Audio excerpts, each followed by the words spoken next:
Getting better. If you believe that, I need you to get up on your chocolate feet and help me praise the Lord. Come on, let's go.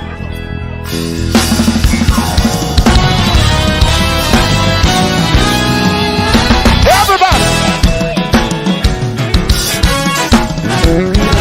I wish y'all could come down here with me. I wish y'all. But right wherever you are, we're going to make one big choir. We're going this way. Everybody help me do it. Say it's going to go.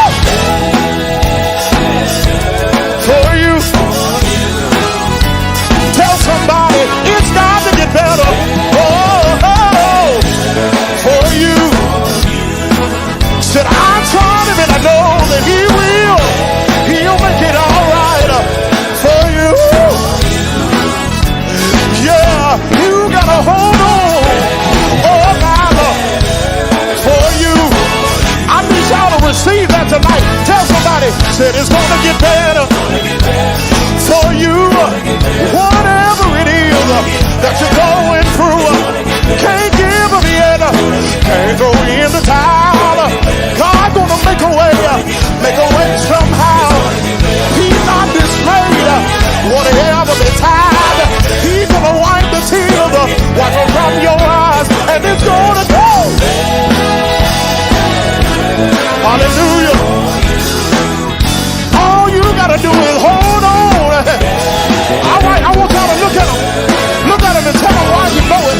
Somebody say, how you know it's getting better? I tell them, because I can see it. I've seen your future. Yeah, your future. It looks better than your past. You gotta believe it. You gotta see it. Said I can see it. Said I believe it. Hebrews 11 and verse number 1. It said right now faith is a substance of thing hoped for and evidence of thing not seen. Said I believe it. Said I can feel it. Yeah, God, feel it in my hand, feel it in my feet tonight, feel it in my soul. I want to hear them. I want to hear them. It's going to get saved for you. Tell somebody it's got to get better. Let's go. Sean Baker, roll big, y'all. Tell all these folks. Shoot up a boom, boom, boom. It's going to get better. It's going to get better. It's going to get better. It's going to get better. Oh, it's going to get better. It's going to get better. It's going to get better. All right, Mississippi, let me hear y'all say it. Say, say, I hear you. I see your mother in the back. Say, fellas, we gotta move. Tell them this. Whatever you're going through, say, put your trust in Jesus. I know He will see you through. Is there anybody can wave your hand at the preacher and say, I know God gonna see me through this. He's brought me this far, He ain't gonna leave me. Y'all tell him over here. Y'all come tell him. Woo! Whatever you're going through, say, put your trust in Jesus. I know He will see you. Is there anybody on this side that can wave at me and say, I know God gonna bring me through this? Now I need y'all to tell him. Shh. Tell him. Whatever it is you face. Say it like this. I know He will make a. Say it like this. I know He gon'. I know He gon' make a way. He done it too many times for Him to leave me now. He made a way. And if you believe it, let's say, hey. Woo. Better. Is there anybody here that know it's getting better? You want to tell somebody, I done cried too long, I done prayed too hard for it not to get better. Is there anybody here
I can't help but to praise him. I can't help but to shout. I wish I had a witness here that'll shout right now.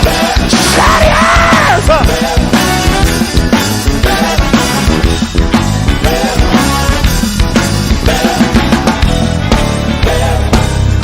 Said it's gonna get for you. Hey.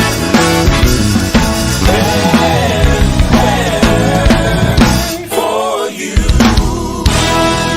Now somebody act like it's already better.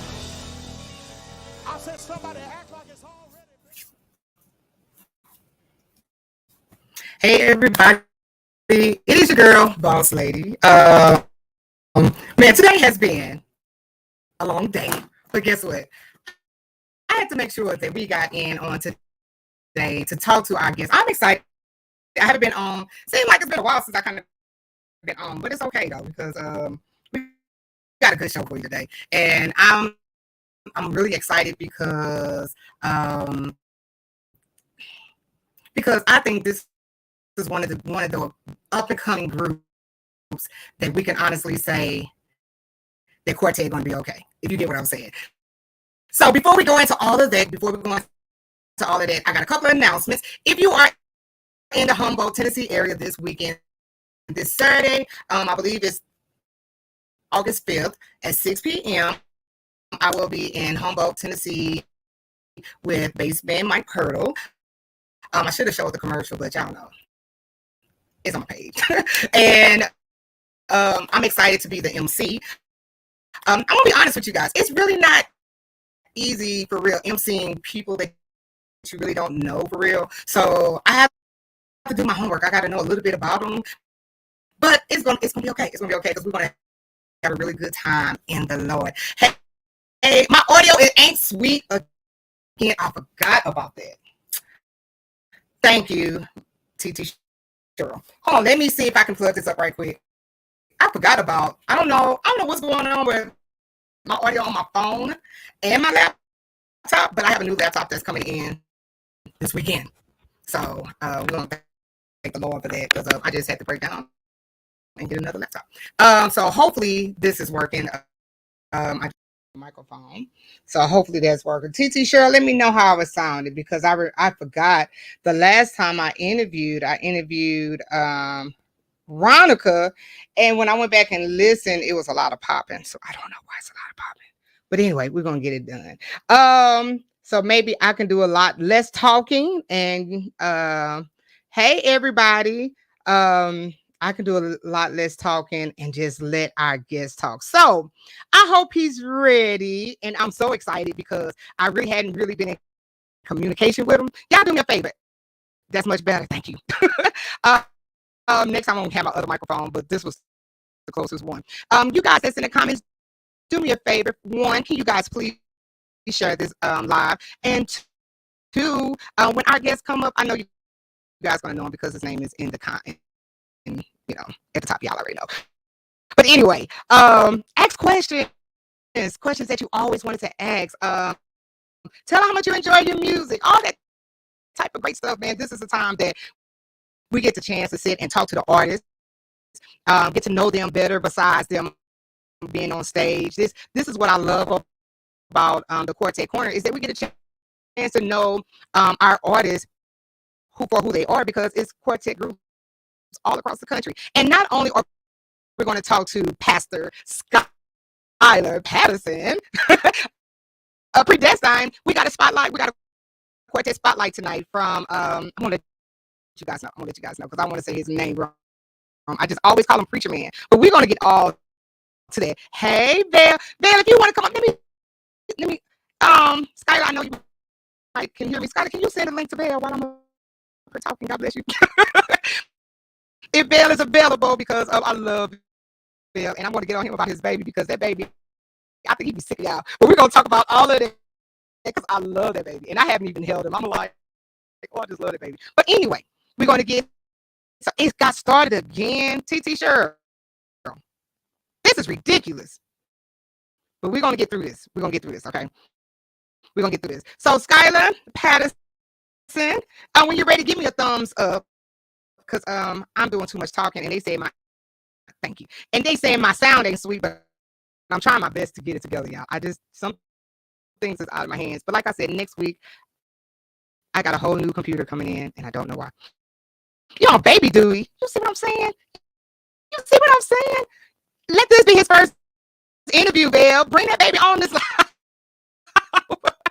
But anyway, Belle, if you can come on, that would be great too.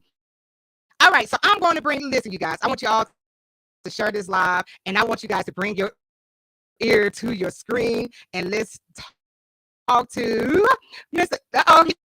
Get ready now. Get ready. Come on, y'all. Y'all give y'all hearts and whatever you got to Pastor Skylar. Hey, Skylar. What's up, everybody? What's going on with you? They say my sound is messed up. I don't know why. It's technical issues, but like I said, I pray you can hear my questions, but I do apologize. It's all good. I hope I'm coming through clear. I couldn't find my headphones. You are. Okay, great. You are. And hopefully Pastor Belle can come on because I would love to talk to Belle. And, great. I shared the link with him, so hopefully he can get in here too. Lord, that baby boy, I know that I just love looking at Belle's videos and when they be talking about that baby, I was like, he really do have personality already. So we'll talk about that. Absolutely. He does.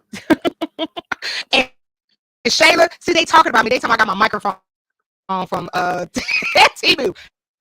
No, I did not. Don't be talking about my microphone. Pastor Skylar, how you doing? Hey, Shayla always got something to say. Horrible. And instead of her praying for me and saying, well, boss, let me help you out. No. She knocked me out. I'm going to be honest with you. I really forgot that for some reason, and this is a brand new computer, I really honestly forgot that something happened. I don't know if I dropped my computer or I did something, but I be having issues. So it's all good. We're going to work through it tonight. It's all good because I can hear you perfect. So y'all pay me more attention. And I can talk. So yeah, we're gonna And also tonight we do have Quartet Corner, Quartet Spotlight, where we get to listen to music also from quartet groups from across the country that we might have never heard of. So we get a chance to listen to it together and all the other good stuff. And we got another video from you guys. And we got a lot to talk about. We already got questions in the comments. So yeah, we already got questions. I like it. So I don't know if you can see the comments or not, but they are on your screen if you can see it on the side. Yeah, so, I do. Yeah. It's going to get better. Real, you got jokes. You got jokes. Folks keep a good joke now. They keep I tell you. You got jokes, baby. She said, "Oh, it sounds like a transformer." I don't know. I'm sorry. Do it sound like a transformer, Skylar? Not a transformer. Do it sound like one? It's poppy, but I can make out what you're saying. So we like they really, they being extra. They doing the most for real. That's Shay and Rhea. I hope y'all get diarrhea. Just to talk about it.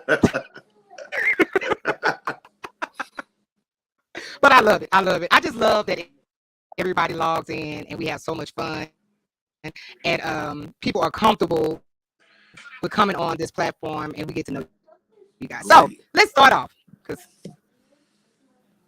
this is horrible. Anyway, first thing, Skylar, how did you guys come up with Skylar and Predestined, and how long have you guys been singing? Great question. First of all, before I answer that, let me thank you so much for allowing me to come on your platform.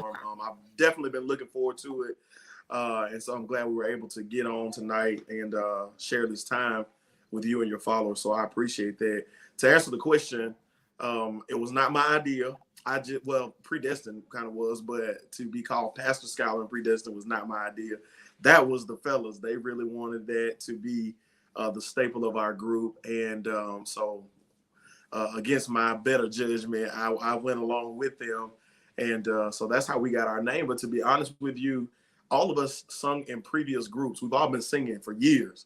And then our groups kind of sat back and really wasn't doing anything. We talked about it for years. Me and Sean used to sing with a group out of Selma called Divine Harmony. And we would sit up for about 3 years and just say, man, we ought to get together and sing, you know, at a pastor's anniversary, musicians appreciation every now and then, just to do it, just to keep, you know, that quartet feeling, you know, every now and then. Well, God had another plan because we started singing and immediately. It just kind of like went up. Everybody was like, man, y'all got something really special. And people started booking us. And we sung, I know, probably 6 months without a name. We were just, you know, Skylar and the fellas, Skylar and what they calling y'all then? What they calling you? Skylar and Company. You know, anytime you don't have a name, that's the first thing they put and Company behind it. Skylar and Friends. Yes, that's so funny. Because I probably got some programs with that on paper. That's too funny. But yeah, we did probably 6 or 7 months without a name. Then we finally came up with the Predestined, and it's just been up ever since. So how long ago was that?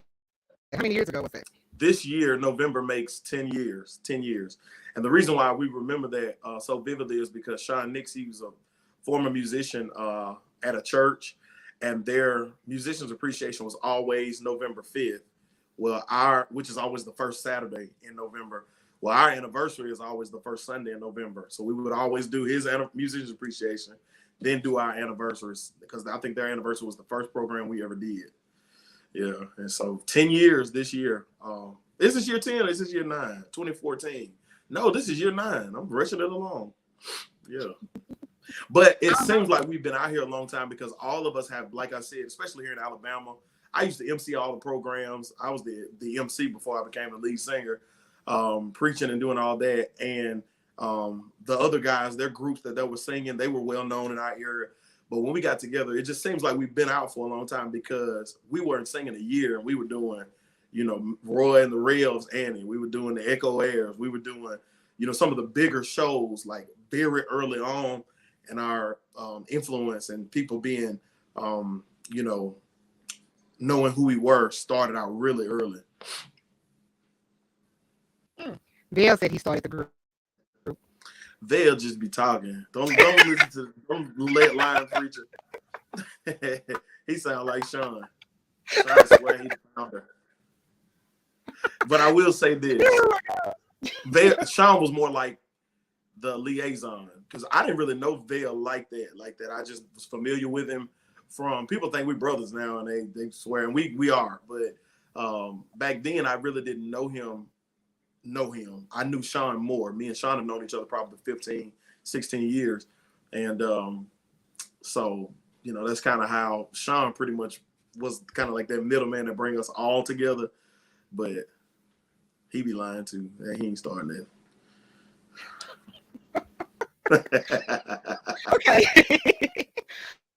So were you a pastor before you guys started singing? You were a pastor, right? So, I was. I've been pastoring actually 10 years. So I guess I was about a little more than a year in it. I think I've been preaching for 13, 14 years, but I started pastoring in April of 2013. And then November of 2014 is when it got started. Okay, I hope you don't mind me asking, but how old are you? I am 37. No, I don't mind you asking at all. You know, people get, you know, they don't like that. I don't care. Listen, when I tell you the way life is now, I thank God for every year. I'm trying to rack them up. Yeah. Because, you know, all you guys look so young, but you're so seasoned. You're so seasoned. Yeah, and I love it. Oh, my Lord. You're so seasoned. And I really, do I really want to go there now or do I want to wait? Let me ask. Okay, hold on. It's a question in the comment because I don't want to go too far. Then we have to back up. And then I just remembered, man, let me tell you, I didn't have such a long day. I forgot that I bought a lapel mic and put it in my car. So sooner or later, I want to go get the lapel mic. Well, when you start playing some of this music, something run and go get it and be in. Maybe by the time. I know. Yeah. But I'm at home by myself, so I can't. Oh, okay. See, I can't see nobody to do nothing. But it's okay. It's all right. It's gonna get better. Come on. Yeah. I know. How many times are we gonna do that though tonight? I love it. Pretty much been the Lord. Rhea said, how do you balance being a pastor, family man, and the quartet artist? Which is a good question. It looks easy, but I know it's hard. Oh, absolutely not. That's a great question too, and I'm often asked that because, you know, I never stop. I really never stop. The only time that I stop is when I'm sleeping, and it's hard for me to do that because I'm thinking about all that I didn't do or all that I have to do. So it's extremely difficult. And most people don't know this. I have 2 churches. It's not just one church in 2 locations. I pastor 2 totally different congregations that are thriving ministries, and I've been doing that for 10 years. They're in 2 different cities, 30 minutes away from each other. So it sounds like a cliche answer, but it's really just grace, knowing what you've been graced to do. And I tell people this often too, that, you know, one of the things about grace is it tends to make things that are difficult look easy because God has his hand on it. But grace, you know, God will never give you an assignment that he doesn't give you the grace to perform. So it is definitely a juggling act. It's definitely difficult, but some way or another, it just kind of all works itself out.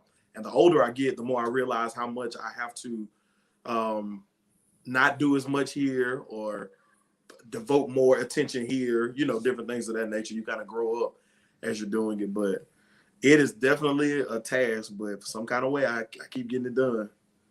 And I'm trying to remember, was it you guys or was it Anthony Moore after we came from Chicago? And I don't know if it was you guys saying, I think it was later on that night. It was like, we just getting home or something. Was that you guys? Because I know you was in St. Louis Saturday, came to Chicago Sunday. Then you had to drop off because you guys are from Alabama, correct? We are from Alabama, and we don't live close to each other. I think the closest that lives to me, well, besides Vic, he stays around the corner, but everybody else, we're roughly at least an hour away from each other. Maybe Jerome is maybe about 50 minutes, but that was probably at more because they left that night after the service, and I think they got home that morning while we were leaving. Well, because of traffic and all that other stuff, we left about 6 or 7 the next morning, and we didn't get home. It took us about 15 hours to get home. Yeah. Oh yeah. That was wow. So it was 24 hours round trip. Yeah, and it was really only supposed to be about 9, a little more than 9, but we ran into every wreck, you know, every major city traffic jam, just whatever you could think of, we ran into it. So it took us forever to get home. Yeah. Now they know you is on with Pastor Skylar Patterson. These folks don't care. And watch, they won't keep calling because I'm gonna have to turn my phone off. I promise you, this happens all the time, and I really don't want to send a text message out to everyone. In fact, I sent this person a link in the inbox to say, "Hey, I'm gonna go on live." Wow, and they still call. Tell you, it's a spirit. It's a spirit. I promise you, it's a spirit. I don't get it. But to further answer Pope's question, because I really think that's a great question, it also boils down to priorities too. And I'm very hesitant to discuss or say things about Quartet on public platforms because it can kind of be misconstrued or taken in different ways. I love Quartet. I love the culture. I love what we do. I love the call. I really out here because I just love folks, and I love ministering to people and watching the lives be changed. It goes so much further than just the music. I really do love them, but I understand where Quartet falls in priorities. Because first of all, I'm a family man first. Huge is the biggest thing in the world to me. But then, of course, you know, with the churches, I'm a pastor. I'm not just a singer who can preach. I'm a preacher who sings. You know, who just so happen to sing. I'm a pastor. That's my gift and that's my calling. But then, you know, on down the line, I know where Quartet falls. So, you know, it's a lot of times we don't sing on Sundays because I know we can't get to a place, and we ain't, you know, missing church. Sometimes we have tell people we got to sing on Saturday. We got to be up by a certain time because we got to get on this road. We got to get back home. So, you know, we miss every now and then, but for the most part, we serve at our local ministries because I just believe that charity starts at home and spreads abroad. That is so true. And I think what I'm going to do is, because I really want to get into these questions, and yes, you guys can please stop texting me and inbox me. I know the microphone is not right. That's so funny. Um, These are some good questions. I love them. yeah, it really is some really good questions. So even in that, I don't want to really ask that because I think I want to ask you that behind closed doors because I know it's more of a ministry question. But in that, I know Pastor Vale is a pastor. Have you guys ever came into a conflict of the ministry versus singing? Because like that weekend we was in Chicago, I know you guys was gone the whole entire weekend. Like how do you guys like really say, okay, we're going to take every engagement, or do you guys actually sit back and say, yo, we can't take all of these different engagements because Pastor Skylar and Predestined, you guys really is making your mark in Quartet. You know what I'm saying? Like you are for real a household name along with Anthony Moore, Blessed by Four. Like these are names that we are very familiar with. So I'm quite sure you guys' phone rings a lot. So it's like, how do you guys choose which ones to take and what not to take because of you guys' schedules? Yeah, that's a blessing too, because again, as I previously stated, we never started out to do that or to be there. It was more so, and not saying that we weren't, wanting for God to bless our ministry, but that was never the intention. Because I'm gonna be honest with you, one thing I love about this group and why I rock with them so hard. First of all, I'm not expressing or saying that anybody is perfect, but man, they really love God for real. That's huge to me. You do have some people who stand before folks and they minister or they sing or whatever, but they don't, serve in the local churches. They don't, some of them don't even go to church. And I'm not making a comparison, but I'm just basically trying to really talk about Predestined without down talking anybody else. And I'll say that makes a huge difference to me, because I know that their heart is pure, and I know that they're doing it for the right reason with the right motive. So that's the biggest thing to me about the group and the ministry and the guys. As far as accepted engagements, we don't. I mean, and I say this so humbly, God has blessed us to the point where we turn down probably more than what we take, and we are still overbooked. Because again, as I stated a few moments ago, if it's an event that's on a Sunday, because we will take some Sundays like Chicago. That was one of the Sundays that was on the calendar. Well, okay, we ain't gonna be able to make church. Okay, so it's maybe a few times out of the year that we'll do far away that we will take those, but we know what those are. And we can't do too many of them. But if it's within maybe a 3, 4, 5 hour radius, like this past Sunday, we was in Louisville, Mississippi. It's about 4.5 hours from me. We immediately leave church, get together, we can drive over and we can get back. But Saturdays, we'll try to leave on a Friday, spend the night, get some rest, sing Saturday, and we're coming home on Saturday. So we try to be prayerful of what we take. Me and Sean kind of handle our booking, and we try to look at the calendar. We don't always do a great job of it because sometimes we like, man, how in the world do we get all these jumbled up together? But we'll try to look at it and say, okay, we've got that this month. We may need to rest that next weekend. And so that came with a lot of trial and error because we got kids, we have wives, we have families, and that was a lot of fussing going on in the first few years because we was taking everything. Well, I tell you, we was in these streets, we was outside. You hear what I'm talking about? Mm-hmm. I believe you because a lot of groups do that. They do that. I mean, every week every time they called, we was going. But wisdom and realize that every opportunity is not something that you just jump on. But anyway, great question. Yeah. I see my boy Sean Brown in the comments, man. What's up, Sean? Hey, Sean. Hey, Sean. Bell said he quit the group 7 times coming back from Chicago because he was sick of it. We always quit.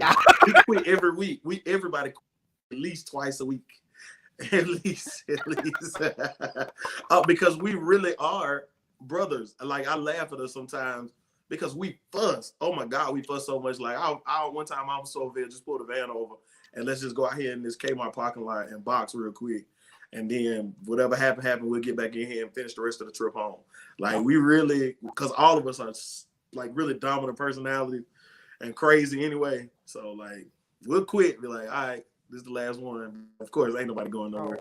I think this is a fun question. And after this question, we're going to go to another video of Skylar Patterson, and Predestined. But I think this is a really cute question. I think it's a very valid question because I saw you guys in Chicago and you guys looked so nice. Shayla said, "Can I be Skylar Patterson and Predestined wardrobe stylist?" Nope.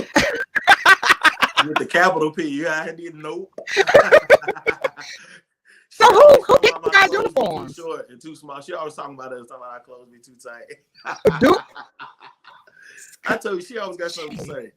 I think we do. Oh my God! We don't need no help. Thank you. So who do you guys wardrobes? Because you guys really do look very, very nice every time I see you guys. I love men that look like men when they're dressed, and I look like last year I could tell you exactly what you guys had on because it left an impression in my mind. Blah blah blah. But anyway, I remember, and I'm going to tell you when you guys was in Chicago at the Chicago Bash number 7. You guys had those suits on with the little pendant that had a chain and I'm telling you, I remember. People just don't realize I pay attention to everything when I go to these concerts. Yeah. So when y'all say I be having a facial expression like trash, probably because I be thinking and I be really collecting data. Because I have a horrible facial expression. But no, I remember you guys had on these pretty nice suits. I'm trying to think, was it white or black? What's the suit? They were white, and it had a black lapel. Yeah. You own it. You own it. Yeah. But I remember the pendant that you guys had on that was so pretty, and I was like, "Hey, now that's what I like to see." You know, because sometimes people look like they didn't just got up and just put on something, and I'll be like, "What's that?" But you guys look really good, though. Thank you so much. That really means a lot to us because we kind of try to pride ourselves in that a little bit. You know, we kind of almost have the same raising. Most of us, when we start talking about our childhoods, grew up with a lot of discipline, you know, really family oriented. Mothers were real good mothers. And one of the common themes that we all pretty much have is our mothers taught us that people see you before they hear you. And so I think first impression is really important in how you carry yourself, just how you interact with people, but even in the way you dress. And one thing I try to tell my young people, my kids, I have a 20-year-old, I have a 15-year-old as well. They don't always listen to me well because, you know, this generation don't want to wear nothing but Crocs and slides and hoodies. But you dress how you want to be addressed. And I think that speaks volumes to you know, who you are. Because, like, again, people see you before they hear you. And so I generally will give the final say on what we're going to wear. I definitely try to give these guys leeway on picking out stuff and what we're going to do this week. But if it ain't flying, then I just kind of be like, oh no, we're gonna do this. Okay. Yeah. That's good because yeah, you guys really do look nice all the time. Every time I see you guys look really nice. But you know what? And this is what I forgot to say, and then we're gonna go into video. I don't know if you remember me, but I remember the very first time I heard you guys sing. Do you remember the first time I approached you? I want to so bad, and when you say it, I'm probably gonna remember it. But I remember. Tell me. So Boots, okay, my cousin is Tommy Smith, right? Tommy Smith, Big Mouse. He's my cousin, and I was traveling with Mouse because Boots had a birthday concert and it wasn't in Atlanta, but it was like a city outside of Atlanta. Uh-huh. Yeah, it was somewhere. It took us forever to get there. Anyway, but Mouse was the MC, and you guys was on the ticket, and because she did an all pink, I think she did an all pink event that day. Yes, absolutely. Yes, you guys was there. Hey, Granddaddy Harvey, man, I would love to have Granddaddy Harvey. I just love talking to him. But anyway, you guys was there, and I remember I asked you for your card because I was very, very impressed with you guys. I don't remember what year that was. I remember COVID was still going on. I do. Right. I remember COVID was still going on. But I was very impressed with you guys, and I never heard of you guys. That's why I love to travel. I'm gonna be honest. I love to hear new groups that never came to St. Louis or the area, or you know. But I remember talking to you, and I'm trying to remember. Did you have a card or not. But we talked for a second though. Yeah, we did. We talked for a second, and that was at Boots Hughes' birthday. It was like a dinner.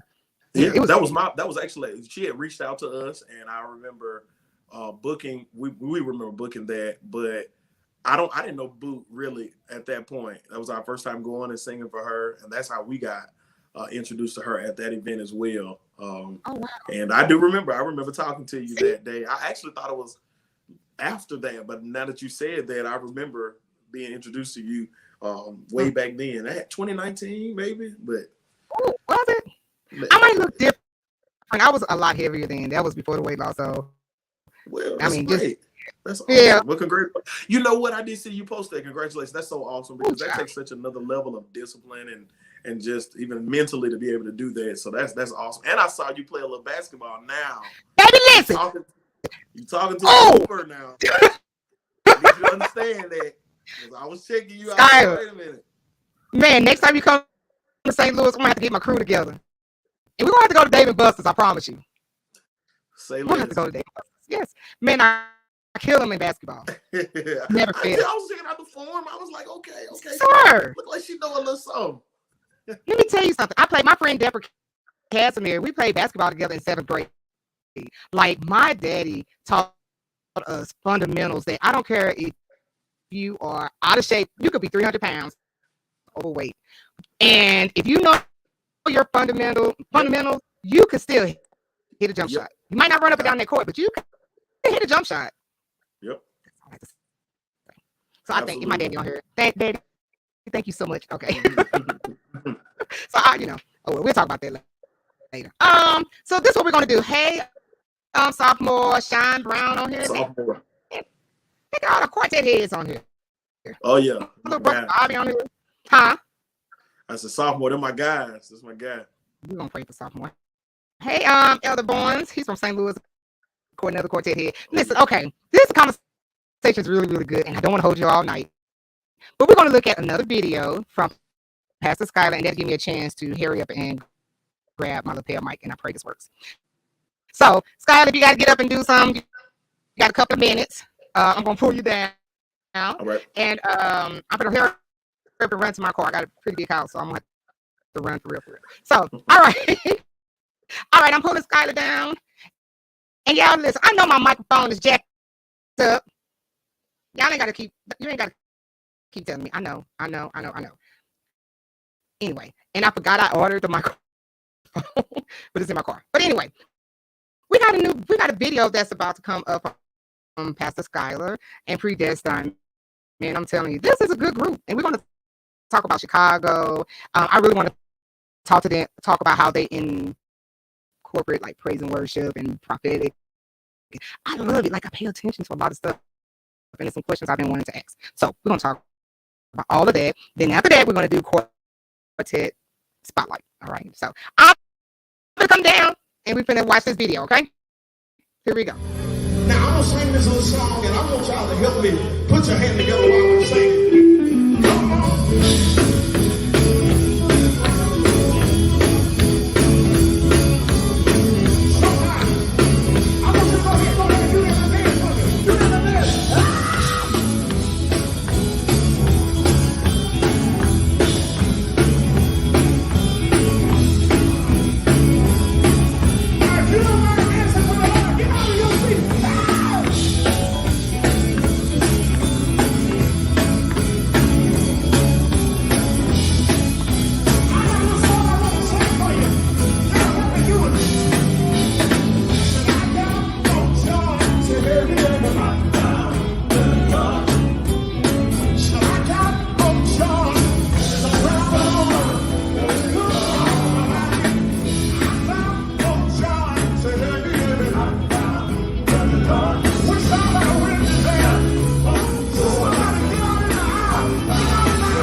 Okay, I'm back.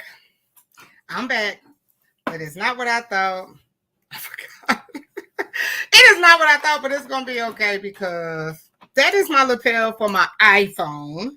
So it's not gonna fit on my laptop. So okay, here we go again. This sucks. But it's okay. But you're clear now though. Like, I don't know what it is, but you coming in loud and clear. Perfect. This is ridiculous. Nice. This the devil. And I sit of it. See what the Lord has done. Oh Lord, but Lord, I thank you. Okay. All right, y'all. Hey, Big Country. Oh God, you see, I didn't work up a little sweat, got a little greasy at the time. Hey, Kendrick Evans. Hey, it's so good to see you on here. Yes. Okay. We got some good questions, y'all, and I don't want to be on here all night because I know Pastor is so busy. So well, busy. I'm off tomorrow, so praise God. I'm good. Oh, and congrats! You know what? I was so proud of you when you graduated from college. Bless you. I was so freaking proud of you. I said, "Look at him." That's awesome. That's like, I'm telling you, I was actually the first one in my family. It was my sister passed in 2018. God rest her soul, and it was something that we always talked about. Something that I did for her, but for me and for my family, my kids. Because what all is on my plate, I don't accept excuses. Like if I can do that, anybody can. So it was more so about for others and for them more than it was me. But it has really opened up some doors, like some major doors already. Yeah, because as much as you guys travel, like you say, you're a father, you a preacher, you have engagements, and to know that you finished with your bachelor's, right? Yeah, bachelor's. Yes. Because you pledged. I said, and he pledged. Crazy. I'm gonna look back and be like, how in the world? I told my wife that the other day. One day I'm gonna look back and be like, how in the world was I doing all that? Like, what? How many hours in a day? Yeah, but you did it. Yep. You really did. There's a will, there is a way. That is so true. We got a question from Mr. Joshua Richardson. And he's a DJ also. I know he played you guys music. He said, how did Skylar Patterson come up with the song I Found the Lord? Thank you so much, Mr. Richardson, for playing our music. It means the world to us. Really appreciate it. This is actually a Vail question. I wish he was on to come up and answer this because Vail is, to me, one of the most premier songwriters of our time. Sometimes you just kind of unheard of. Well, I'm not saying he's not heard of, but by the time it's all over with, people are gonna know how great his pen is. And Vail has so much music, so many songs that he has penned, and that's one of them. I Found the Lord, we've been singing it so long, I kind of forgot how it came about, but. Again, like I told you, we kind of came out hard, really fast, just like boom. And so we were doing original material, but as we were going along, we would do these events. And because we only had 2 or 3 songs, we had to figure it out along the way. Like, all right, we need this type of song if we're in this type of setting, or we need this type of song if we're in this type of situation.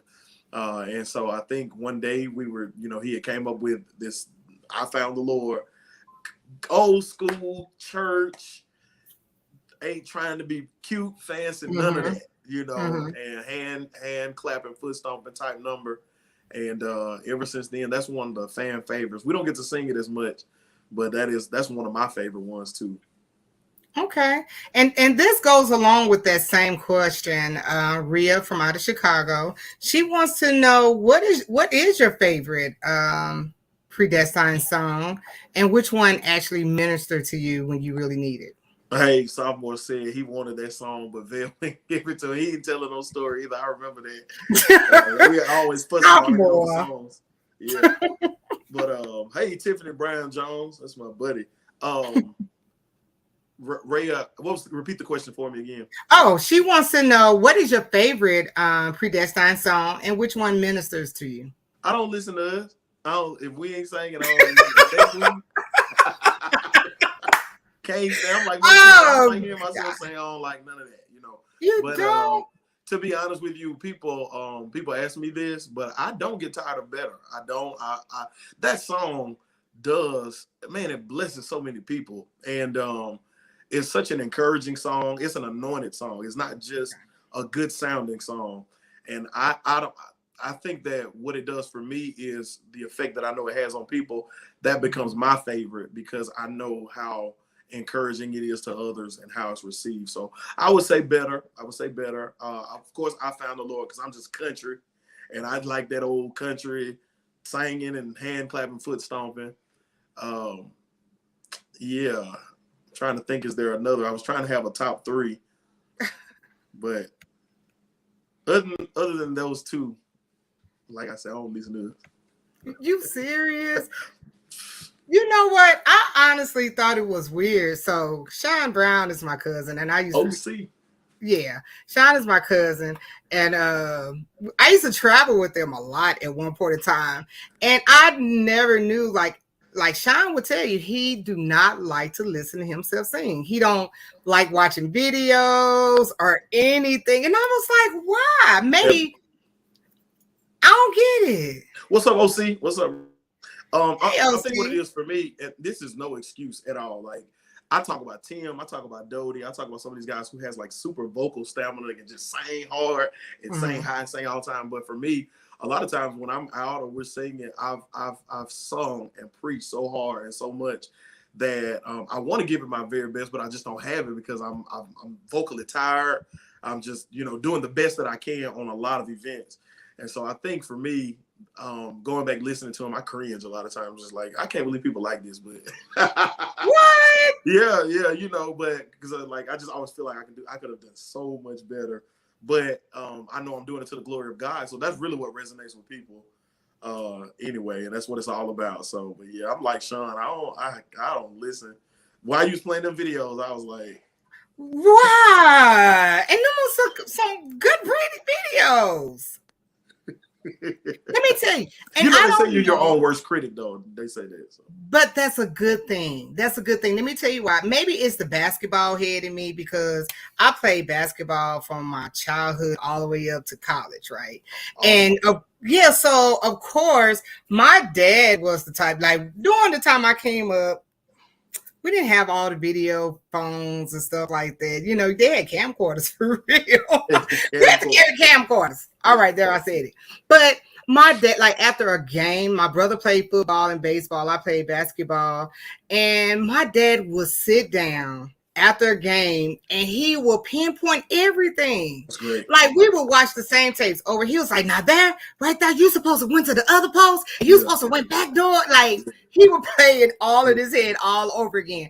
And even now, like when I MC or if I have to preach or if I have to sing, whatever I have to do, I promise you, I am my worst critic because I feel like no one is going to be honest with you than yourself. I love that. I know. Yeah, and your dad. I tell my kids that they think I'm fussing all the time, but nobody. I tell them all the time. They're gonna realize one day, ain't nobody gonna be as honest with you as I am. I'm not gonna sugarcoat it.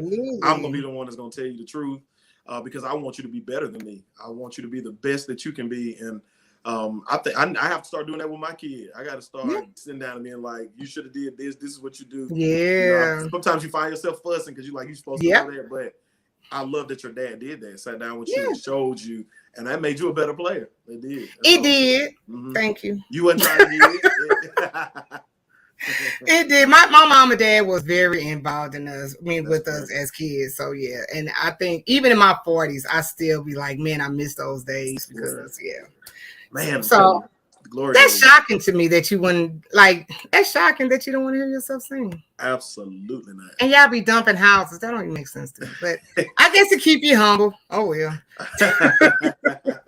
Kevin O'Neill, that's on the YouTube page, because we are running on like 3 different sites. So that's good.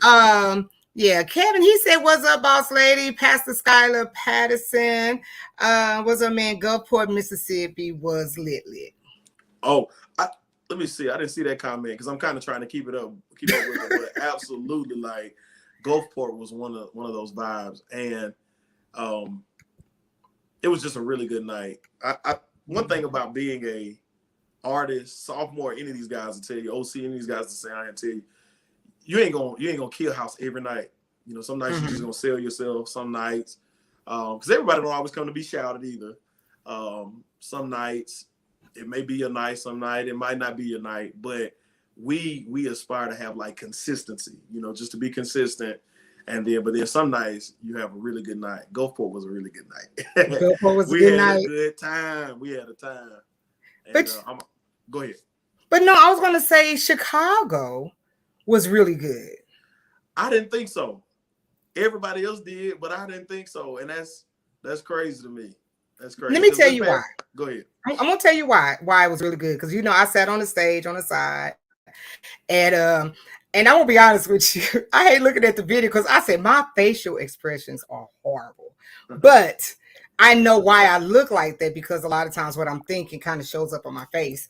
And one thing I can honestly say that I peeped and I highly respected out of your group. And I talked about it this morning on Clubhouse. I was talking to KC, that's KC and Unity out of Atlanta. Oh yeah, that's my guy. Yeah, I love KC. I'm bringing KC to St. Louis. I got the Boss Awards coming up, so yeah. KC can do it. You know, it's a lot of great artists out here that just maybe not have that recognition yet, but absolutely KC's tough. Yeah. KC, yeah, he go hard. But this is what I was explaining to KC, and now that I think about it, you guys, I don't believe you used all of you guys 20 minutes. And I don't remember how much time you used, but I know you guys probably sung maybe 2 songs, and the atmosphere shifted where you didn't have to sing any more songs. But people don't, sometimes our quartet groups get into, well, we practice on 3 and 4 songs and we said we're going to sing A, B, C, D. Yep. But when God comes in, you don't have to do that. And I respect, and it takes so much discipline for a group to say, God is moving, let us move out the way and let us minister in this vein. Yeah. And we're going to let God do it. And I was so impressed by that. And a lot of times people just think that people come to concerts just to hear somebody dump the house. When I tell you, I was highly impressed by that, because I said, now they're letting the Spirit of God move freely. Yes. Freely. Yes. And then it opened up the door for worship that a lot of times we don't see in our concerts, but it is what it is. Absolutely. But it opened the door for worship, and people was able to worship freely. Yes.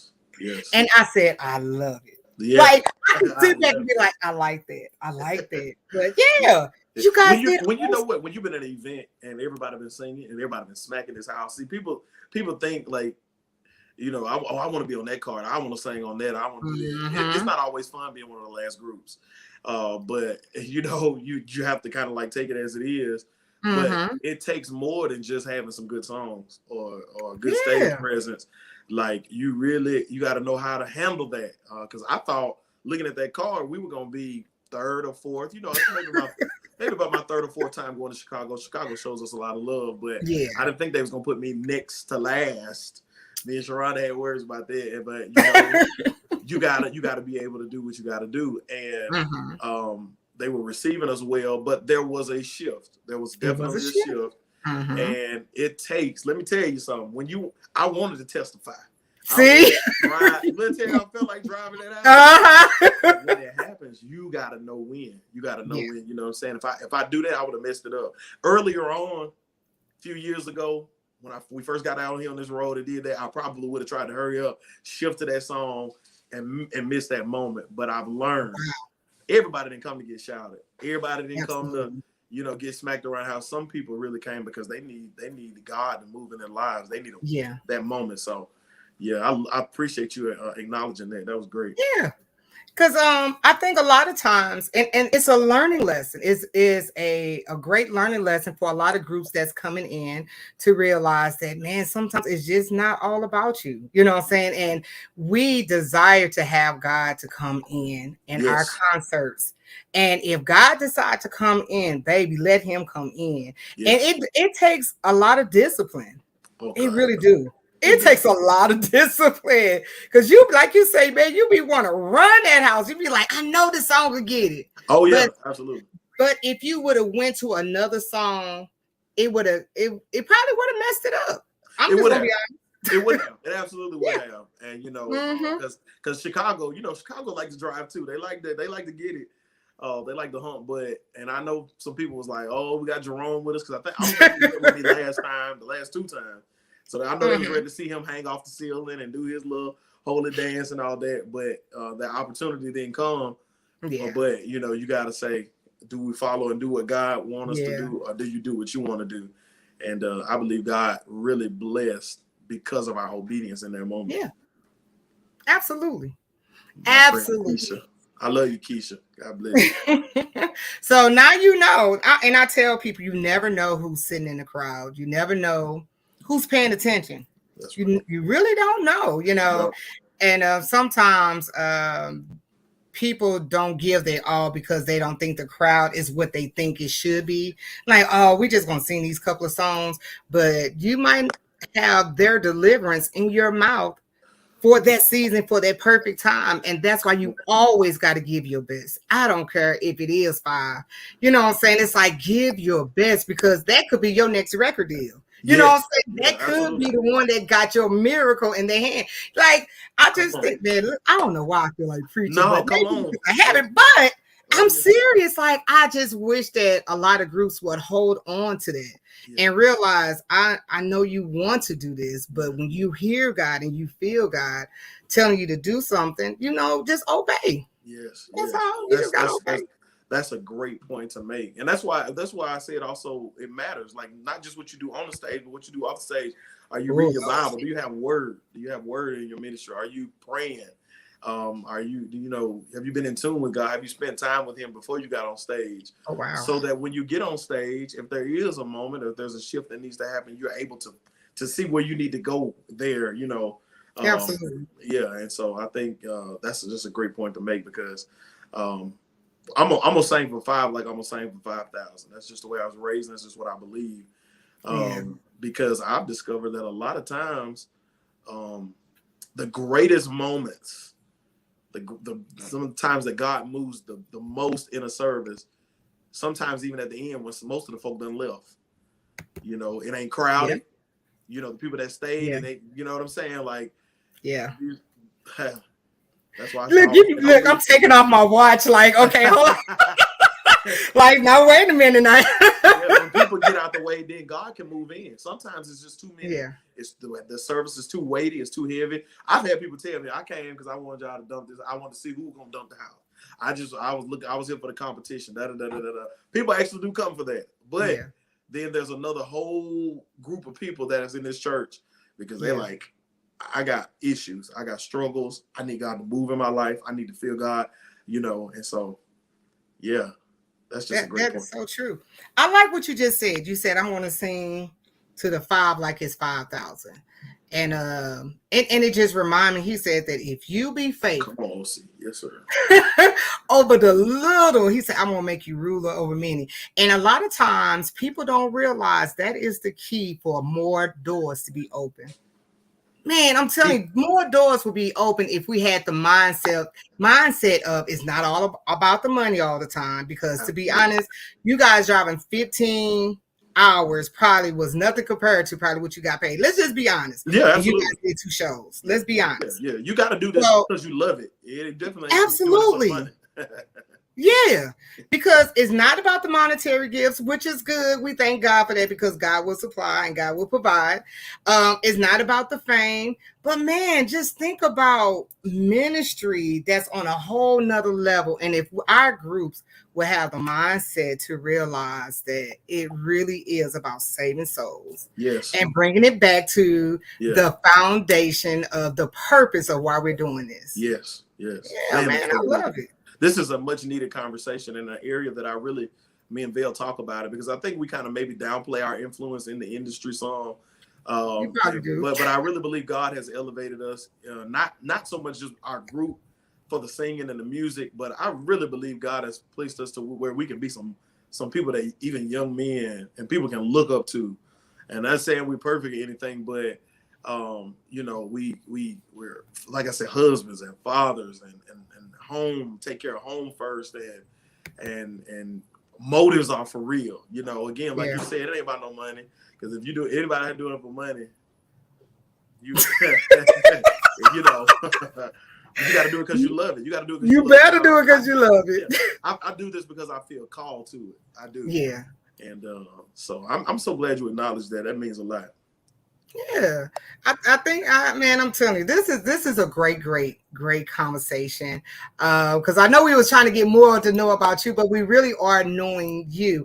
And I think you just made a great statement where you were saying that men. I think you guys' generation, my generation, whatever generations that's here now, because everybody kind of screwed up.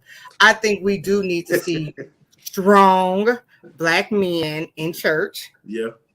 We need to see that strong Black men in church. Yeah. And let me say this, and I don't think I've ever said this because I think majority of you guys are married. Is Sean married? Yes. Okay, so all you guys are married. Everybody on the front line married. Mm-hmm. Wow. Mm-hmm. So this let me say this. I want to give a big ups to all the wives that hold the houses down while you guys are on the road, because people do not realize this is hard. Being on the road, being a preacher, going to work, still got to go to your kids' games and recitals and help with homework. We want to tell all the wives that's holding the houses down and holding the home front down while you guys on the road, because I know that's got to be rough. Oh yes, absolutely. I know it's got to be rough. And then we some fools, like all of us some fools too. Anyway, so then have to come home and deal with us. Like, man, that's a call all by itself, but it is. Anybody that don't have kids probably won't understand it, but having a child is a full-time job all by itself. And it does not stop when they turn 18. I'm sorry to tell you. Don't tell me that. Don't tell me that. No, sir. They go through growing pains, baby. You be like, ooh. KJ Austin, what's up? Oh God. You're like, where did what's that going come on? I'm from? just taking a minute to speak to all these people I see on here. Man, I'm telling you. But it definitely, like my son, he turned 20. My oldest, he turned 20. And after he graduated, he took that little hiatus from school. And, you know, we've had some growing pains. What you talking about? I'm transparent about that, because don't you think just because he's a pastor's kid that, you know, they're going to be perfect. But he just, as of what's today, Friday, as of like Tuesday or Wednesday, he probably hadn't even told anybody. He got accepted to Alabama A&M. He's going back to college. Oh. Yeah. And so we got to, you know, transition him into that and, you know, put him on the right path. But I honestly believe they got a lot to do with some of the decisions that I made. Being that example, going back to school myself, you know what I mean? And leading by example, and just it's a lot, but imagine having 4 kids. I mean, God Almighty, it never stops. But thank God for the wives that hold it down. I do. I got an 8-year-old and a 6-year-old as well. We started all the way over. Ooh, child, you gonna be almost 50. They're gonna be like, is that your? I'm gonna be at the PTO meeting talking about, is that your granddad? Oh my God, yeah. But he's giving you strength. He's giving you strength. I believe you can do it. He's gonna have to. You're gonna have to raise him. We're gonna give him up for adoption. Oh God. Mr. La Shumpert said Pastor Skylar Patterson will see you in Milwaukee, Wisconsin, September from 106.9 FM, Chicago radio station. Good Lord, Milwaukee, Wisconsin. That's a long drive. It is. It's only about, how far is that? I can't remember. We did it last year. It's not too far. A couple of hours, maybe 3 hours from Chicago. But I got some family up there. I have family. And then I actually preached a revival up there last November, maybe. We went last summer. The pastor called me back to do their revival. And then, so we'll be going back again this year in September. Do you remember the little girl who came up to the front when we was doing the? Yes, I do. When the little girl, okay, her grandmother and all her friends that was there right beside her. That's some of my family from him. Oh, okay, so they came down. They did. That's awesome. They did. Yeah, so that's cool. That's cool, man. So YouTube got a question. Said Pastor Skylar Patterson, are y'all having an anniversary this year? Somebody would ask that question. So we have drug our feet so bad about planning this year's anniversary because there was so much going on this year. We've had so much going on that we are now, even this week, trying to decide what we're going to do, because, you know, it takes a lot into planning an anniversary. And we have one of the bigger ones here in Alabama, like it's off the chain. And so I don't want to do a half production. I want to make sure we get some good groups. So I believe what's today, Thursday. Maybe I'll make some phone calls tomorrow, make sure some groups are available. And if we can kind of get what we want to get, then we'll go ahead and do it. But if not, we may wait until year 10 and just do like a really big thing. I think y'all should have your anniversary. It's always the first Sunday in November. You think we got time to get it done? Yeah. August, September, October. Yeah, you got time. Because we always do this every year. Like I think last week it came up in my memories where we posted our flyer for that year. And so we kind of always wait until around this time to decide. So I don't know. Maybe we'll know by Sunday. Great question. That is a great Inbox question. me though. You shouldn't have asked me in public. Oh, wait a minute. Well, a lot of people probably wanted to know. I remember, did you guys have it last year and it was like in a gymnasium or something like that? Yes. That video that you just played, we had on the we don't even have the Letterman jacket. The little curtain suits. That's was what the we curtain had on suits? that video. That we say the suits that we bought that year we look like some tablecloths. Everybody had their moments. Where we've had it at the past few years. And I want to move into the auditorium because we have a really nice auditorium here in our city. But the atmosphere there is just so good. And I'm really big on atmospheres, Sometimes you get in auditoriums and it just don't feel like church. It feels kind of like a production or, but I like having church. Yeah. It kind of feel restricted. Mm-hmm. Yeah. I think it's the way that the seats are a lot of times. Yeah. I don't like sexy church. Cut these lights on. I've been like, you don't cut these lights on. Sexy church. I don't like that. Oh my God. OC said, can he MC? He would love to MC you guys' concert. See, this is Come crazy. on, OC. I believe it. He probably got it. I know he can. Yeah. I just love our platform because it allowed people to ask questions that they probably would have never asked you in person. That's great. I love it too. I'm loving it. Yeah. Oh gosh. Eric Perry, what is he saying? He said, you got to have the anniversary. Me and ZZ going to be there. That's so sweet. That's my guy, Eric. He out of Montgomery, man. He's been a huge supporter since day one. And he definitely keeps up. So yeah. We'll let you know for sure, EP. Yeah, I'm gonna have to make a big deal about it. OC said, "Don't worry about it, Pastor. He'll ask Bill about it."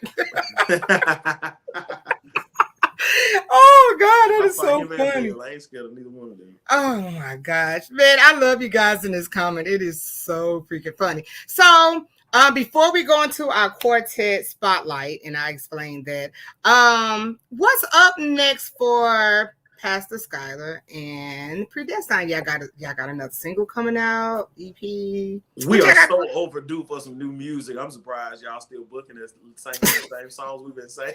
Oh, because we love them. Because we love those songs.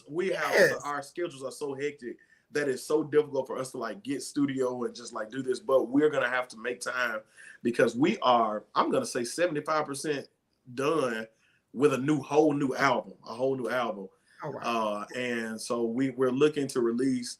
We'll probably release another single, and then by that time the whole album will be done. And so I'm gonna say, what is this? July or August? August. We're gonna shoot for maybe beginning of next year. A whole new album. We got so many songs. It's just ridiculous. Bill said, and we got 30 songs we sitting on, and I guess that's the angry face. It is. And when we release this stuff, most of this stuff, even our album we released in 2020 during COVID year, that stuff was 5 and 6 years old. Most of these songs that'll be released on this new one, they've had them years. It's just that, we have a lot. And a lot of good stuff that we know gonna bless the kingdom. So that's what's next for us. In the way of events, we took this month off, which is a blessing. Again, we just give all glory to God. That's all it is. We took off January because we'll really be hitting it really hard, going.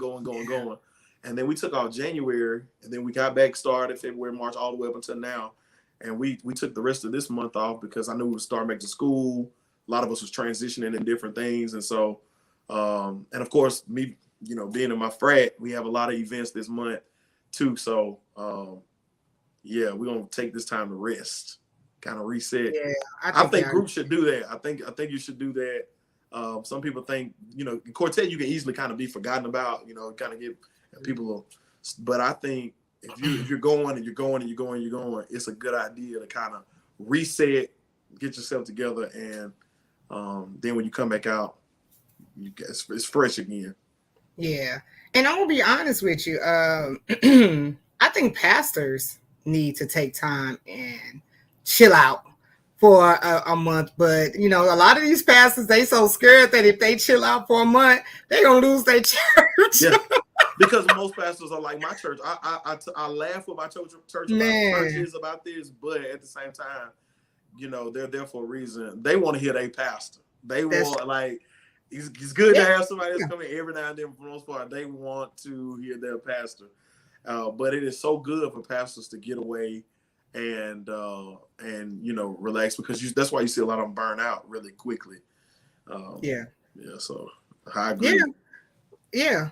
I'm gonna be, I tell my pastor all the time, I'm like, bro, like, you really need a vacation. You and First Lady need to go on a vacation. Absolutely. And I think a lot of pastors are afraid to do that. And like you just said, I think a lot of groups are afraid to kind of like just take their time out, because like it's so easy.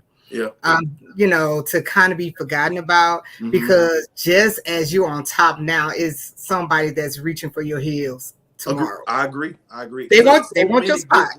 There's so many good groups out here, and social media has, up the exposure where people can really, that's what happened for us. That's really what happened for us too, is that we did the right events at the right time, social media, and boom, before you knew it, we were slam packed with bookings, and we just kind of kept on building the momentum. But if you're not careful, you can get lost in there. You'll wear it out. And I think we're built for longevity.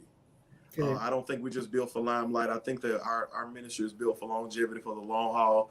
And we want to be good stewards over that. So part of that is taking those sabbaticals, taking those time off, and make sure we're spending that with our families and, doing those things. So.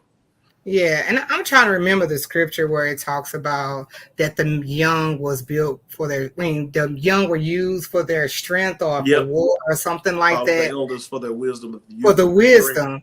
Yeah, and I think a lot of times our younger groups, they don't really take advantage that you are really strong right now. Because I'm 40, I'm 44, I'll be 45 in a couple of months, and I ain't gonna say I feel it, but I kind of do feel it. I feel it. I'm like, I wake up in the morning, my feet hurt. I'm like, why my feet hurting? I've been off of them all day, all night. They're like, what? Just different things like your body. I mean, I do. Like, I've been pastoring these two churches for 10 years running, and most pastors, they be like, ooh, I got to preach in the morning. Well, I've done 2 services every Sunday, and so that's what I'm used to, 2 full services, singing, preaching, doing a lot, especially carrying it through COVID. And I was telling my wife recently, I feel it so much more now. Like I used to could just do all that and then eat later on in the afternoon. If I try that now, I'll be sick. Have to try to eat something. Have to try to, it's just totally different now because Father Time is coming for everybody. So you have to be willing to make that adjustment. That is so true. That is so. Do everything that you can and that you want to do, especially in your youth, while you got the strength. Because I promise you. God, that's so good. I'm telling you, like you hit on a lot of stuff that I say. I don't want to wake up one day when I'm old and be like, I wish I would have. That's another reason why I push even with predestined so much, because I know God, this is ordained by God, and I know that I want to be faithful over what He entrusted to us. But I don't want to wake up one day and just have, just be able to tell them, well, we could have did this or we could have done that. No, let's push it to the max. Let's push it to the level. Let's see how far God wants us to take this. Absolutely. Absolutely. Keeping it authentic, keeping the right motive. But that's true. Time, Yeah, because I think a lot of times people like to play a lot and just think that their youth is for playing, but that really is the time for you to work the hardest that you can in your older age, you can sit back and reap the rewards and the harvest that you planted in your youth. That's wisdom. Yeah. So, man, because I look at a lot of some groups and I be like, man, they be going like when y'all gonna retire? y'all ain't young no more. How y'all can't keep this up for the next 10 years? You know what I'm saying? Like, are y'all gonna pass down the mantle? Like, what's going on? I seriously ask those questions to myself. Yeah. Like, are you gonna pass down the mantle? Because I would never push anybody out. Like, I think there's room for everybody, and I think that, you know, but I'm knowing when I tell our churches, I'm not gonna be up here. Y'all have to push me in a wheelchair to come in here and preach to y'all. Like, there's gonna be a time where I've done my work. I've done it. Go get that new young preacher and let him come in here and rant tell like I used to do, because that's what's gonna happen. But you know, for the most part, like when it's time to pass that torch, you know, don't hold it until it burn out. I can name, boss lady, probably 5 churches just off the top of my head have no youth. They don't. The membership is dwindling. That used to be really, really, really moving. But when sometimes leadership don't know how to pass along, you know, and they keep on trying to hold on to it, you'd rather die with it till you live without you. Ooh. Let me tell you something. I say this a lot. I say, if you ever want to see a dying church, find a church with no young people. Absolutely, because they're not the church of tomorrow, they're the church of today.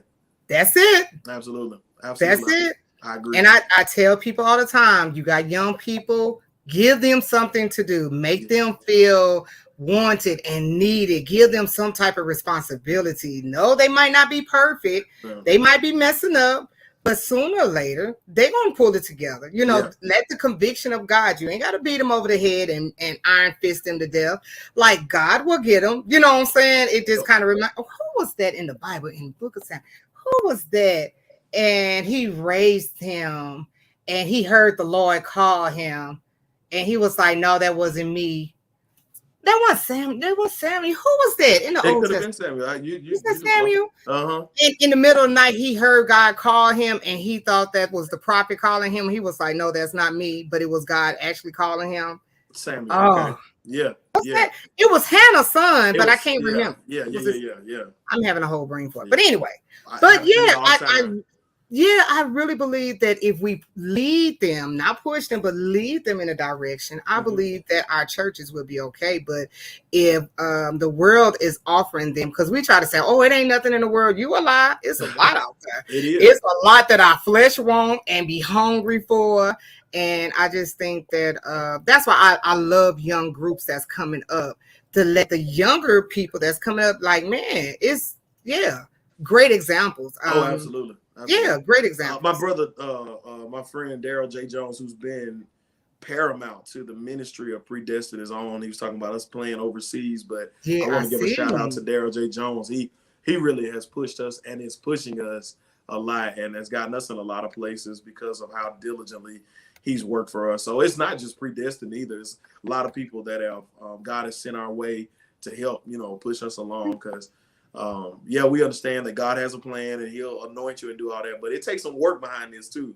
It does. Don't I tell some of these younger groups, don't think you can just post a video and it's gonna happen for you. Nah, you got to put in the work. You got to rehearse. We used to rehearse till 1 and 2 o'clock in the morning sometimes. Crazy. We used we just push it. Like, you got to be ready to be out here on this road. This road ain't for everybody. It's not. Know, it's a lot that goes behind that. But anyway, I wanted to shout out Daryl J. Jones and let him know how much we appreciate him as well. I do have a question. Eric Perry said the group. No, that's not the one. Hold on. I know it's something of. Okay, there you go. He said, "What's that new song y'all sung last year at y'all anniversary?" It's one called "Change." I wrote. We did a kind of a competition last year between the groups, and everybody had to write a song. And we recorded it. Everybody recorded the song. And we did a competition. We went live on Facebook. We had a call-in number for people to vote on which song that they thought was the best. And, of course, unfortunately, my song didn't win. Vic wrote a song. We're going to sing Vic's song, too. We're going to add that to the lineup. But they love, my group loves my song. And so we ended up singing it at our anniversary, sung a little piece of it. Yeah, it's called Change. So that's going to be on the new album, too. Okay, I want to ask this question because we've been on here for a while. Usually we don't be on here this long, but we just got great conversation tonight and a lot of questions. How did this thing happen between Jerome and Belle? Like that is like the funniest crap I ever seen in my life. And it'd be funny because I be like, soon as Jerome go down the aisles, and I be looking at Baby like, now, Belle, you know you finna go get him. Like, how did that happen? How did that start? I think it happened authentically one time. We love Quartet. We love the showmanship. We love the music. We love the artistry. We love the ministry, the anointing, all of that. Yeah. But I think that happened maybe authentically one time because Jerome was out. He was doing his thing. Time may have been up. And we just crazy anyway. And I think it just happened. Oh, my God. We just fell out.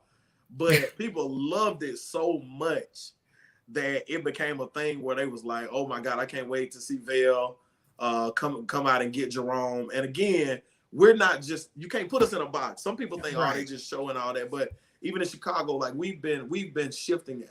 Praise God, to God be the Lord, atmosphere since we started. Like I would venture to say when we first came out, one of our biggest things was in our set, we'd go to worship. And then we kind of started seeing a lot of other people doing that too. And I told them we got to kind of get back to that as well, because that was one of the things that God had anointed us for. But,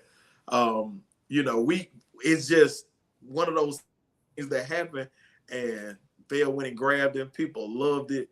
And so we was just like, you know what? If that's something else we can add to the presentation and it presents itself, go for it. Go for it. Yeah. I think people and it just never gets old. It does not. I think people be waiting for it. Like people be waiting for it because I know it is so funny to me. I think like Jerome is just like, he is so cute to me. And just to see Belle come and pick him up, like I've seen so many videos and I'll be like, fuss. They like, it's so funny to us because like I told you how we argue with each other all the time anyway. But they fuss and they argue. And Jerome is like a little gnat. He just aggravating. He's like a little brother that you just beat up all the time. I can see that. Yeah. And so like for that to translate onto stage, it's always so funny to us because like, Belle, go get him. Like I think, and you know what, I think it's awesome because it does bring something different to Quartet. You know what I'm saying? I think it gives something totally different. I love it. Hey, Mama Jewel Taylor on here. She said, hey y'all. She helped me out with a song. Okay. We was in St. Louis and she killed it. You already know. I don't have to tell you. Yeah. I love you back. I love you back. I told Jewel that my wife and them at one point, they had a group years ago. My wife deep in the Quartet. Their mom and dad had a group called True Lights. And so they kind of had started a little group a few years ago. And I think they were singing all Jewel and them songs. Really? I said they think they evangelized Jewel and converted down here in Alabama. Oh wow! Yeah, they have an awesome ministry, and we love them. Yeah. I call it the Jewel of St. Louis. That's my name. Yeah, that's good. My name. That's good. Yeah, man, it has been so awesome talking to you. It really has. Well, the pleasure's been mine. I've really enjoyed it thoroughly.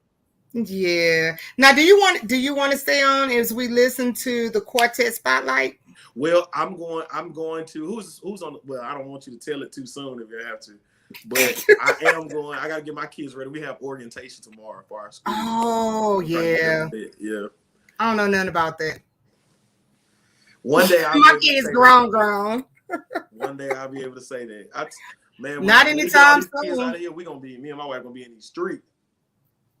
Yeah, y'all got a while to go though. Thanks a lot. You're welcome. Yeah, I got a while to go, and I pray y'all strengthen the Lord. But yeah, let me see. Okay, so go ahead, Skylar. Thank you so much. Thank you so much. I really appreciate the opportunity, and let me say to all those who are on, who came on, thank y'all. We appreciate y'all supporting our ministry and praying for us and booking us. Like, you don't have to do it. And we hope we're out here making y'all proud and standing up for Quartet. And y'all just keep pushing, keep doing what you're doing. And Boss Lady, keep doing what you're doing. You're doing a great, fantastic job. Thank you. Yeah, and I love your platform, and I really appreciate you. Thank you. I appreciate it. Thank you so much, Skylar. But I'll see you in St. Louis. I know I'll see you before St. Louis next year. Okay. Good. Y'all never know. I'm like Finding Waldo. You never know where I'm gonna be at.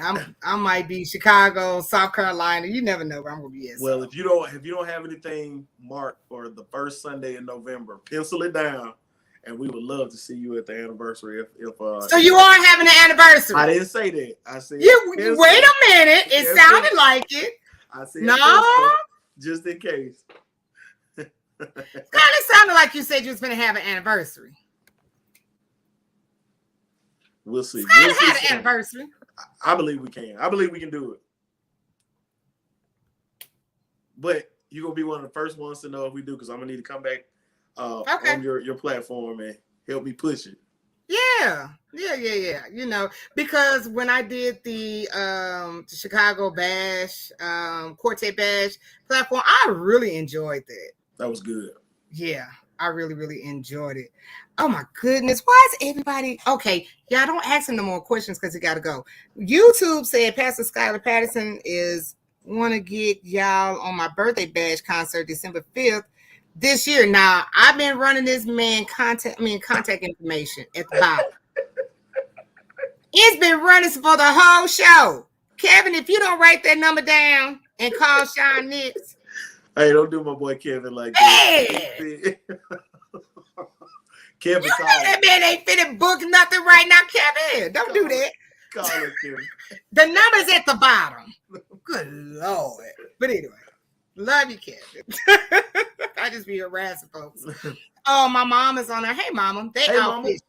Yeah, they out fishing, watching the show. Oh, I'm jealous. I love the fish. Yeah, her mouse. My other friend, they travel like an hour away to go fishing. Sometimes they don't come home till like 4:00 in the morning. They some real fishermen.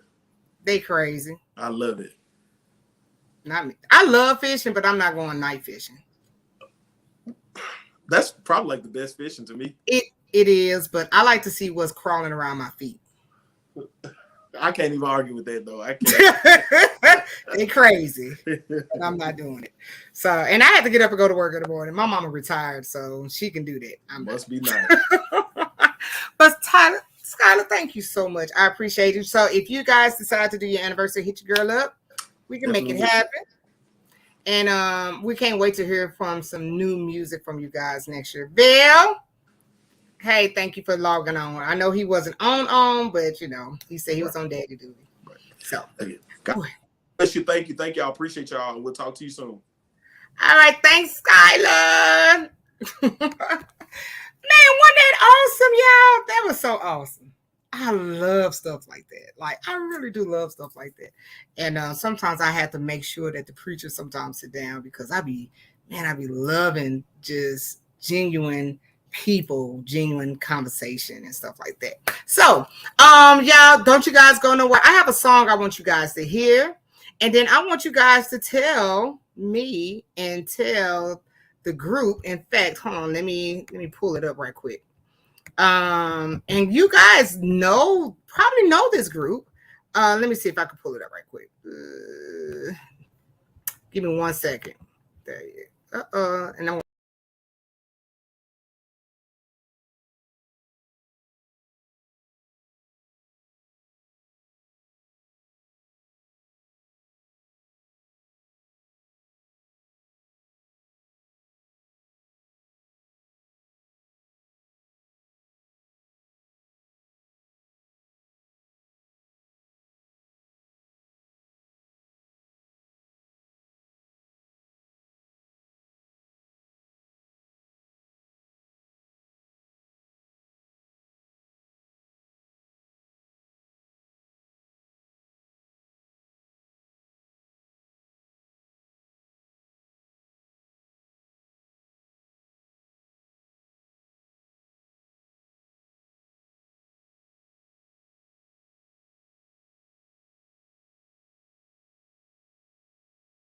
How many grew up on Quartet?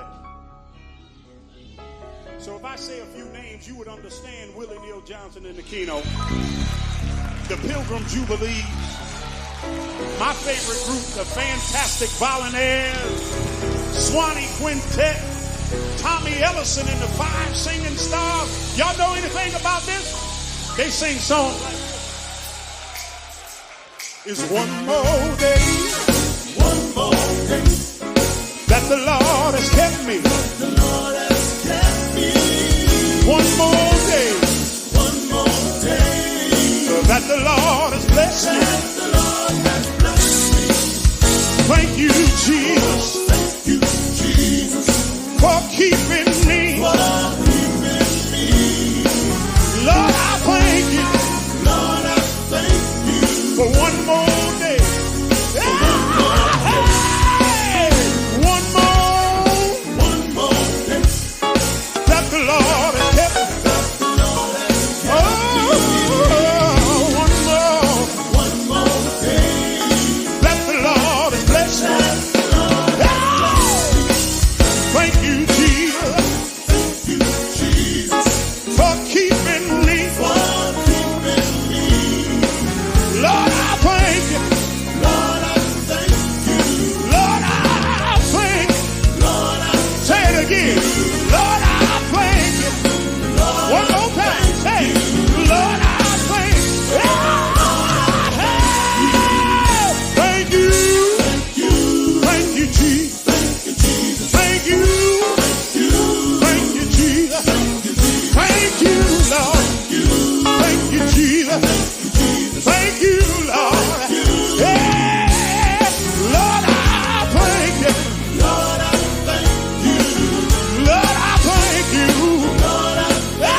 It's one more day that the Lord has kept me. One more day that the Lord has blessed me. Thank you, Jesus, for keeping me. Yeah, Lord, I thank you.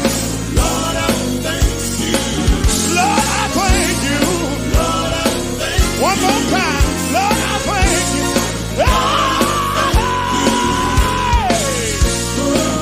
Y'all help me sing right now. Thank you. Thank you, Jesus. Thank you, Jesus. You've been good to me. You've been good to me. He saved my soul. Really, baby.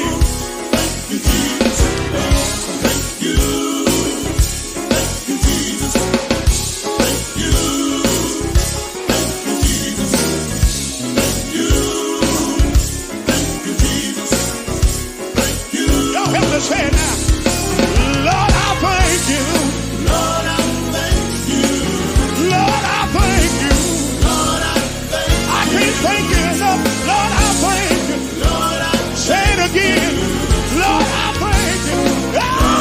Hey, for one more day. For one more day.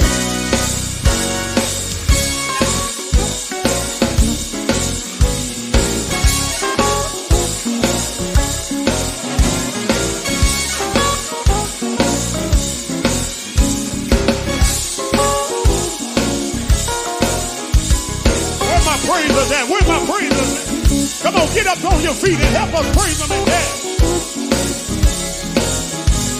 Everybody, come on and help. Hey, one more. Woke me up early this morning. One more. Thank you for one more day. One more day. Thank you for another day.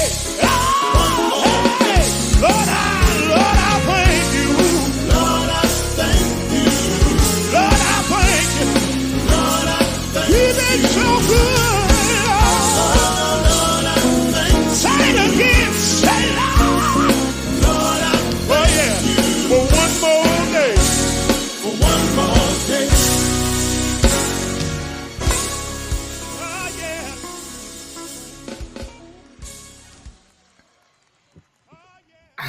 right. So that was Pastor Burgess. I don't know if you guys know him or not. Let me pull it back up. Let me see if I can put it back up. I'm gonna put it back up over my screen.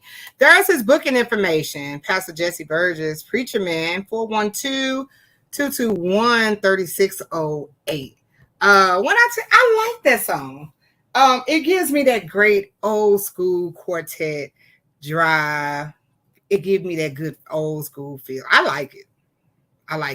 Who else was on here? My mom, Deborah, she said, I like that. Kevin O'Neill said, I love it. They killing it. I love just those simple, just old, to me, I hope don't nobody get offended, but I love the drive, you know what I'm saying? And then how they go out and come back in. I like that. I really, really like it. I think it's a great song. And I've heard Pastor Burgess sing on live and stuff. And I was like, that man really can't sing and don't mind singing. So, yeah, I think you guys should reach out to him.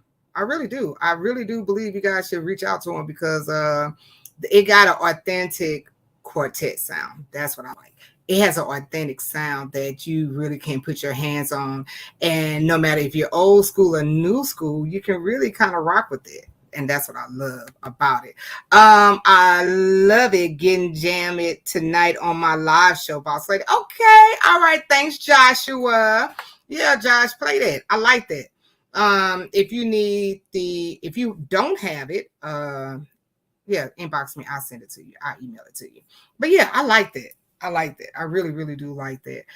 It's not too busy because sometimes, let me just say this. I know it just sound like we be critiquing, but sometimes I hear songs and they're too busy. This is my commentary. Does not make it law. This is my commentary. Sometimes some songs can be so busy that you miss the message. Sometimes the music in the background be having too much going on, and you're just like, okay. It take you a minute, but I think it's an easy listening song, and I like that. Like it. All right, y'all, that's it. So thank you guys so much. Once again, thank you, Pastor Skylar Patterson, and also Predestined, the ones that was in the comments. Thank you guys so much for coming on the Quartet Corner and sitting and talking to me. I love talking quartet. I talk quartet like it's ESPN, and I don't care who likes it and who don't. That's what I like. And I tell people all the time, when you do what you love to do, it's not work. It does not frustrate you. And sometimes you get technical difficulties, but as you kind of guys can see, it works itself out. I don't know what happened, but yeah, it worked itself out. It worked itself. That group right there got that good quartet loop, and they do. Kevin, yes, they do. They got a good quartet loop going on. So thank you guys so much for sticking in, listening. Do me a favor, share this show. And next week, I'm not sure. Let me say this. Me and Pastor Pat has been like, I don't know if we've been missing each other, but I have had Pastor Pettis on my show once before, and we are doing a part 2 because we didn't get a chance to talk about a lot of stuff. And Pastor Pettis, I love Pastor Pettis. I just, man, and the first show, I got to learn so much information about Pastor Pettis that a lot of stuff that I did not know. Like, I didn't even know he was as young as he is.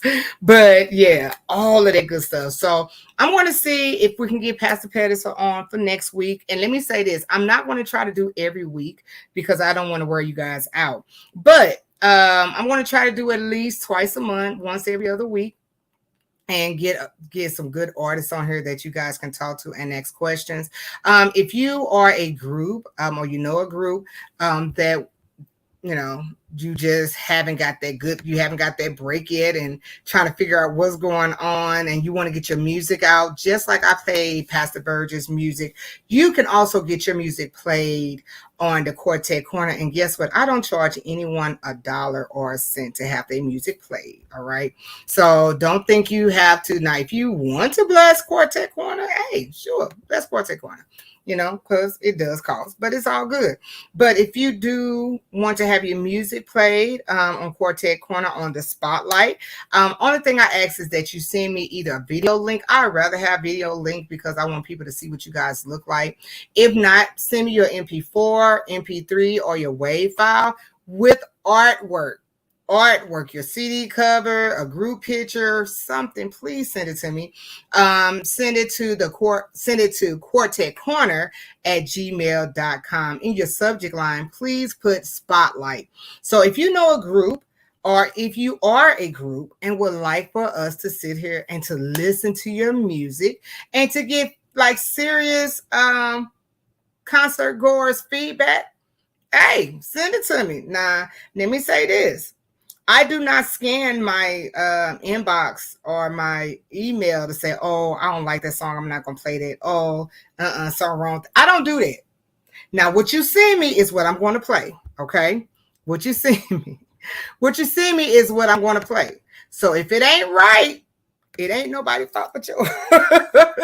And I want you guys to understand that, because sometimes there could be music that I might not personally like, does not mean that everyone else might not like it.